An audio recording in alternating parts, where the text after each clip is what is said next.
اعوذ باللہ من الشیطان الرجیم، بسم اللہ الرحمن الرحیم۔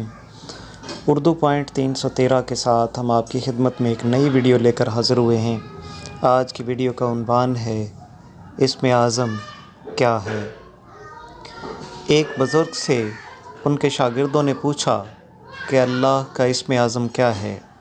بزرگ نے جواب دیا، جب آدمی کا پیٹ غذا سے خالی ہو اور اس کا دل کینہ سے خالی ہو تو اللہ کے ناموں میں سے جس نام سے بھی اپنے رب کو پکارے گا وہی اسم اعظم ہوگا۔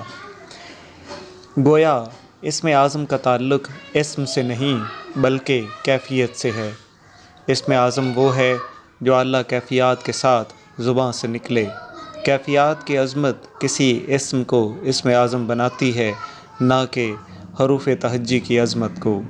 پیٹ خالی ہونا اس بات کی علامت ہے کہ آدمی مادیات کے غلبہ سے آزاد ہے، اور دل میں کینہ نہ ہونا بتاتا ہے کہ آدمی اپنے سینہ میں کسی قسم کی نفسیاتی پیچیدگی لیے ہوئے نہیں ہے۔ جب کوئی آدمی اپنے آپ کو مادی رونقوں سے اور انسانی شکایتوں سے اوپر اٹھا لیتا ہے تو وہ خدا کے بہت قریب ہو جاتا ہے۔ اس کو خدا کے خصوصی فیضان میں سے حصہ ملنے لگتا ہے۔ ایسے وقت میں خدا کے صفاتی ناموں میں سے کوئی نام جب اس کی زبان پر آتا ہے تو وہ ربانی کیفیات میں نہایا ہوا ہوتا ہے۔ ان کیفیات کے ساتھ جو بہتر نام آدمی کی زبان سے نکلے وہی اس کے لیے اسم اعظم ہے۔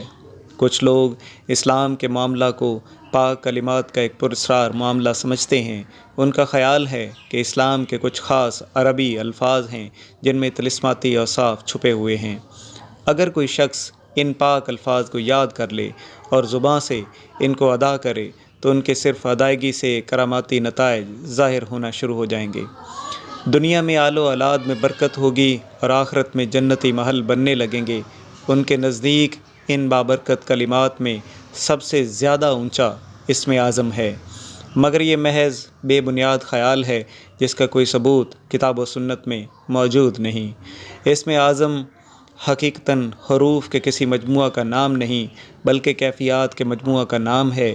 اللہ کو جب کوئی بندہ اس طرح یاد کرتا ہے کہ وہ ہر دوسری چیز سے اپنا رخ موڑ کر صرف اس کی طرف متوجہ ہو جاتا ہے، وہ اللہ میں اپنے آپ کو اس طرح شامل کرتا ہے کہ انسانوں کے لیے اس کے دل میں خیر خواہی کے سوا اور کوئی جذبہ باقی نہیں رہتا، تو اس وقت اس کی زبان سے اللہ کے لیے جو کلمات نکلتے ہیں اسی کو اسم اعظم کہتے ہیں۔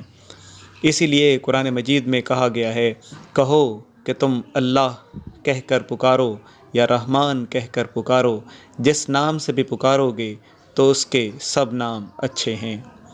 سورہ بنی اسرائیل۔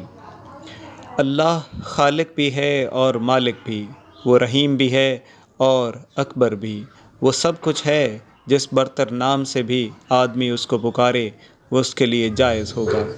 البتہ پکارنے والے کی زبان سے نکلنے والا ایک لفظ کبھی اس کے لیے اسم اعظم بن جاتا ہے۔ یہ پکارنے والے کی کیفیت پر ہوتا ہے۔ اللہ کو اس کی صفتوں میں سے کسی صفت سے پکارنا کبھی سادہ اور عام حالت میں ہوتا ہے اور کبھی اس طرح ہوتا ہے کہ خدا کا نام لیتے ہوئے آدمی کی شخصیت پھٹ پڑتی ہے۔ خدا کا نام لینا اس کی روح میں برپا ہونے والے طوفان کی آواز ہوتا ہے۔ اس طرح دل کے بھونچال کے ساتھ خدا کا نام لینا عام حالت میں اس کا نام لینے سے بالکل مختلف ہوتا ہے۔ وہ اس کی زبان سے ادا ہونے والے اسم کو اسم اعظم بنا دیتا ہے۔ بندہ جب اللہ کی عظمتوں کے احساس سے سرشار ہو اور اس کی سرشاری زبان پر لفظ کی صورت میں ڈھل جائے تو یہی اللہ کو اسم اعظم کے ساتھ یاد کرنا ہے۔